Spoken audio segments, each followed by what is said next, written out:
Okay, everyone. Hi, everybody. Welcome back to the team room. And tonight, absolutely delighted to eventually be able to interview my friend and colleague Warren Flood, who will be joining us, as our mindset coach. We're unbelievably excited to have him on board. And I've known Warren for a very long time, over 30 years, and we started off in the same place. The first time I met him was at the Old Health and Racquet Club in the early 90s. And idealistic, young, Was, thought yes. that we thought that we could change the world. And yeah, we parted way, and then we came back together a few years ago. And I must say, I was not surprised to see his evolution from a really, really competent personal trainer, a really top draw personal trainer, but in my view, had always had this different element to what he did.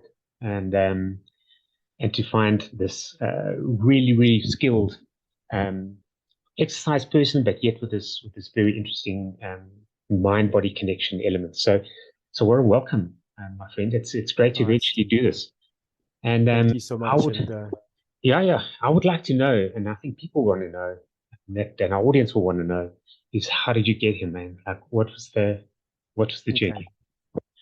Well, I mean, Steve, first of all, I've just got to thank you and Jenny for even considering me to be part of your team. So from straight off the bat, I'm like very, very honored to be part of your team. I just know how, I know how professional you are. I know how much you care. I know how much you have put into the work that you've done. So from that point of view, just so incredibly honored to be part of your team. So thank you so much for that.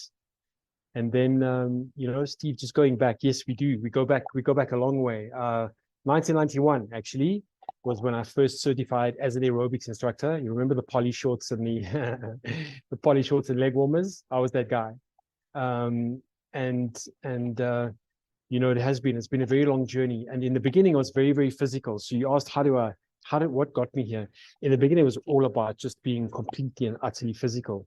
But one thing that just happened was I had this inordinate amount of energy just like flowing through my body the whole time, that the only way I could actually cope was to exercise it out. So I got into teaching aerobics. I was teaching like 15 hours a week. I was personal training, really sort of got into the spinning, high intensity, power aerobics, stepping, the whole lot. And I'm sure that along the way, I've blown people out the water by overtraining them and just kind of not understanding, well, what's wrong? Why can't you just pick up the pace, and what's happened? Ended up training a couple of athletes, ending up sending training athletes that went across to worlds, the Tri Nations, the women's fitness champs. And it was really just an incredible, it's been, this world has been such a blessing for me. I have had one or two segues, sort of ended up doing a bit of farming for about 4 years, which was an absolute blessing. It took me to the Magaliesburg. I ended up living and working on a farm for 4 years. And that was an interesting process. And then ended up coming back to Joburg with just such an awareness that, I've actually found my passion.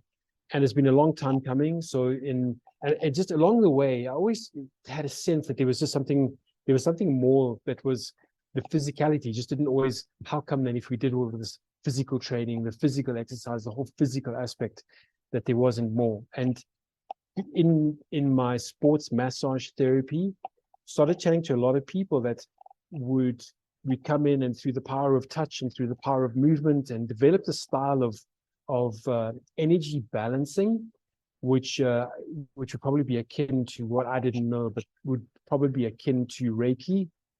Just being very interested in, well, there's something a lot more going on than just actually the physicalness of our bodies.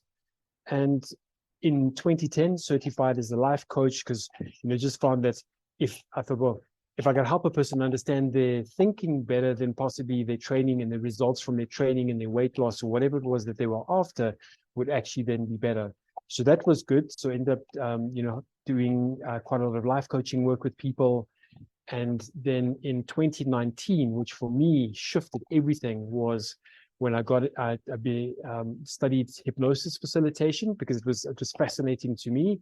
I'd started reading a few books on spontaneous remission because, you know, healing and well-being became a personal passion. And I'd read a couple of books and, you know, spontaneous remission and just really starting understanding. And then a guy's process on how he got people to heal. I was like, wow, man, this, although he doesn't talk about it, this is a form of hypnosis and really sort of understanding that. And then the science behind it. So unfortunately, hypnosis has got a bit of a bad rap. You know, I'll take you under, and you know, the chicken wing thing and the stage hypnosis. But actually what it is from a scientific point of view is just literally changing a person, facilitating a space where a person's brainwave function can actually change, you know. So it shifts them down to a state of just deep focus, awareness, and then in that state being able to go back and look at, you know, issues that have been set up. And so that was fascinating for me. And that led me to, although I'm non-medically trained, led me to delve into the science of the thing. You know, so really became obsessed with, you know, studying and researching neuroscientists, just continuously gathering all this information. And just recently certified as a mindfulness coach, where we had to, I mean, I've always been a long-term breath worker and a freestyle meditation. I had no particular, I'm non-denominational and I have no particular sort of aspect or outlook, but I do have a sense that there's way more at play than just the physicalness of our bodies. And you know, I had to log 200 hours of meditation for that. And that was very interesting as well, being able to sort of get that down to a point where I could sit still for up to 45 minutes and really understand what was going on in my mind and body, and sort of lean into, okay, well, this feels horrible, or this feels like frustration, or this feels like judgment, or this feels like whatever it feels like. And then there's just so much, and I'm sure you can all agree with me, Stephen, I'm sure you can agree with me as well. There's so much research into the placebo effect, the nocebo effect, what's that word? Psychosomatic, the psychosomatic sort of effects of what's manifesting in the body. And then through the research that I've been doing, Stephen, this is, for me, that has become fundamental to my outlook, and it's changed everything about the way I facilitate space for people, is the shift from purely a body focus to a mind-body connection, to then shifting almost to the mind experiencing itself through the body. Now, that may sound a bit far-fetched, but there's actually a woman by the name of Caroline Leaf in her research. She's a neuroscientist. In her research with other scientists, they've really now begun to understand that, you know, it's all about it's the mind, and that the body is a direct effect. And if you look at Bruce Lipton's work and all these other people, but in my experience in working with people, the people that have actually had the best results in a physical outcome in their bodies are the ones that can actually resolve emotional and traumatic issues that have happened previously in their lives. And it's a knock-on effect. And that was just, for me, has been the most incredible journey, to be able to, the privilege of sitting with somebody and listening to their history, and then just unpacking that history in a way that they can bring their, you know, their wise adult minds to that, and see that through a series of habits and situations and beliefs in the external have brought themselves to a point where they can have such a deep level of understanding, and then obviously explaining the science, literally creating the biology of belief. Here's the science behind what we're doing when we're achieving this. Absolutely. And the thing about mindset coaching, and I'm sorry that I get all excited when I start. So thank goodness, you've got me going here, Stevie. I'm very glad. Is that the thing about mindset coaching? What is so is that the whole being, the mind, body, being is a whole being already. Yeah. It's just, and that mind aspect exists. That's a given. Science has proved it over, and every single spiritual and indigenous tradition has spoken to an aspect of more than who we currently are. And science speaks to it so perfectly at the moment. And from that point of view, is my work is not to, I regard the person as whole, it's then how do we unpack that person's history, perceptions, beliefs, the mindset that's got them stuck. And it's always about a stuck mindset. And when a person can actually just breathe into the fact that, it doesn't have to, I can actually choose to be somebody different. And it's always about the personality that person's going to become when they're well is not the personality that's sitting in front of me having a conversation. Absolutely. And it's about really getting people to understand that a growth mindset is, I mean, we're naturally curious we're curious, we're synchronous, we creative, we seek novelty, we want change, and we're change, we seek that actively.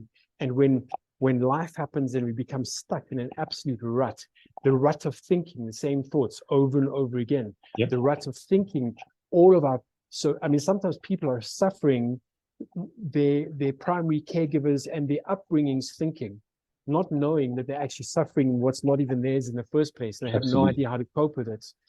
And then it's just bringing this awareness. It's just bringing this awareness and being in that space.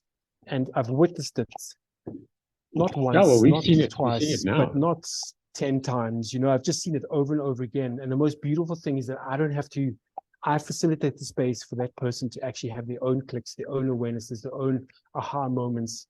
And that's just such an incredible blessing. And the thing about mindset coaching, it's not that we're trying to fix something, because if we had to go in, okay, so what's broken? Let's analyze that. Yeah. It's like, what's working?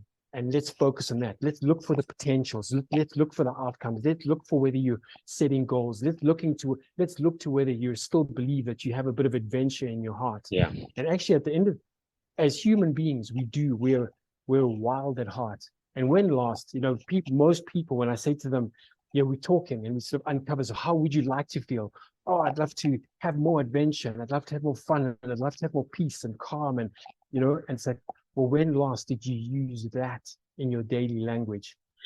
I mean, Decades ago, absolutely. you know? So it's such an adventure, and it's a journey, and it's exciting. And it's just, so mindset coaching for me has been such and here's the kicker, Steve. Now, then pairing up with you and Jenny, that the reason why, and these courses that you offer has just been such a gift as well, is that the reason why it's so important is that we do all these things. We do the nutrition, we do the self-care, we do the sleep, we do the eating, we do the cleansing, everything that you have set up in your courses. We do all those things, not because we're trying to repel away from a disease or a symptom or an issue or whatever it is. We do all those things now because we're actually, as soon as we can actually regulate the mind and the body, you can get to experience more of who you are as a evolving, creative, curious, passionate, dynamic, energetic being that is just, you know, expressing through a physicality. And I mean, that's man, the thing. I just mean, get, that's the issue. So, I mean, for us, what was so exciting was that, you know, functional medicine is really the building blocks of what we do, which fundamentally assumes that the human being is a person, not a series of organs, or not a series of systems. yes. So for me, you know, I've worked up and down that sort of wellness continuum, if you want to talk about it that way. Well, throughout my career, I started in curative side with cardiac rehab, and I went back to the fitness side, and I'm back, you know, and I just find this unbelievable disconnect between, and I hate the word traditional because it's not traditional medicine. It's the way we practice medicine today. It's disconnected from the person, the individual. And you know, what Jenny has, you know, certainly, you know, her work over the last decade to fundamentally assume that the person is a whole person. But what we certainly have understood is that the mind is a different animal, you know, and it's absolutely. so what would, you know, if I had to ask you, you know, from a mindset coaching perspective, why is that? Why would you say that is an important part of, whether it be prevention, cure, whatever you want to put that way? What's the secret sauce? What is what's something? Wow. What is the mindset coaching secret sauce? Okay, so the biggest thing is to actually, in the invitation to a person when they embark on in mindset coaching and that understanding, is Just to actually be able an to invitation? train. Like, okay, so that's really interesting to me. So the invitation to the person, to the client. You invite the person to actually always think bigger than their environment, and their body and their thinking is part of that environment. So they're actually So like they're a partner in this, as opposed to sitting on the opposite side of a doctor's desk saying. Then what happens? Then what happens is that here's what you know what the thing that I say to you, and it's something that evolved.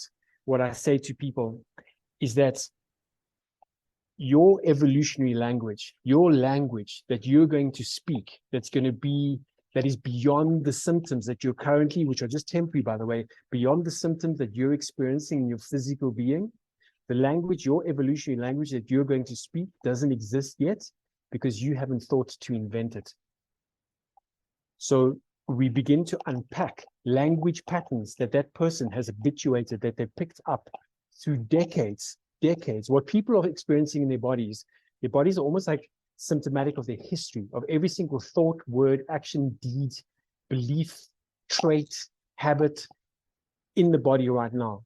And then it's how then do we facilitate the space that you can set up new systems, new habits, new traits, but the thing about this, there's an invitation to accept absolute responsibility. Because if we don't accept absolutely responsibility for that mind-body connection, we'll always be vulnerable. And here's something that become very important for me to add, that I always share with people, is that yes, our bodies may still pass. We may still pass away, our bodies, but then the difference is that we go out in a way where there's grace, where there's adventure, where there's attitude, where there's, yeah, I've got this thing, but you know what? This has been an incredible journey up until this moment in time.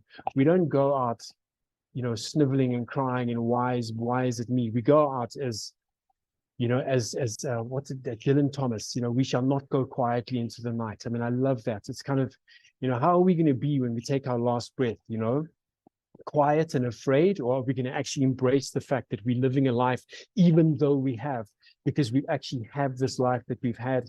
And, it's just, so there's so much more. And it's within that we can reignite passion and all these other things. And of course, there's grief and there's pain and there's loss and there's hurt and all these other things. But we're just so much more than just the limited, narrow bandwidth of perspective that we tend to operate in, because life has come at us in a way. And really it's about getting to the point where we actually can continuously, and it's a learned skill. Thinking is a skill.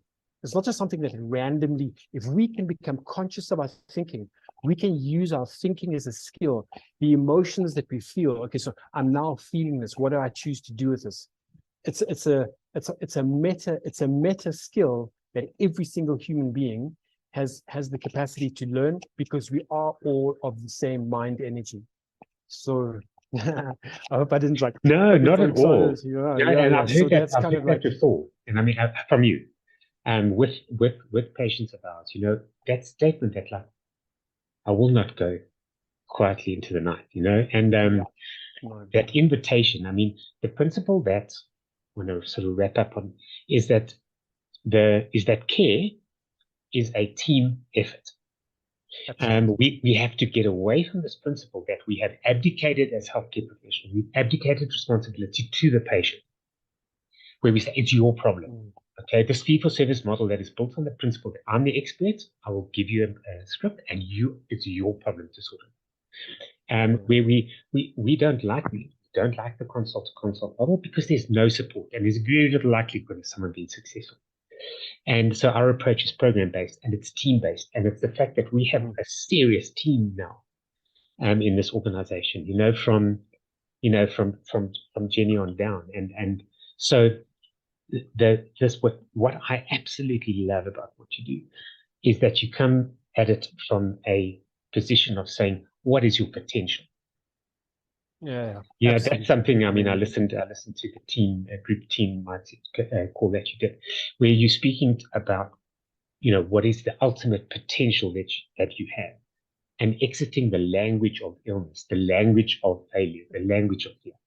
And I mean that for us is what's so unbelievably exciting about having you on board. So we've got lots of work ahead. No.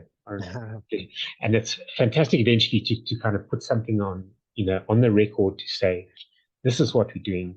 This is the kind of skills we have.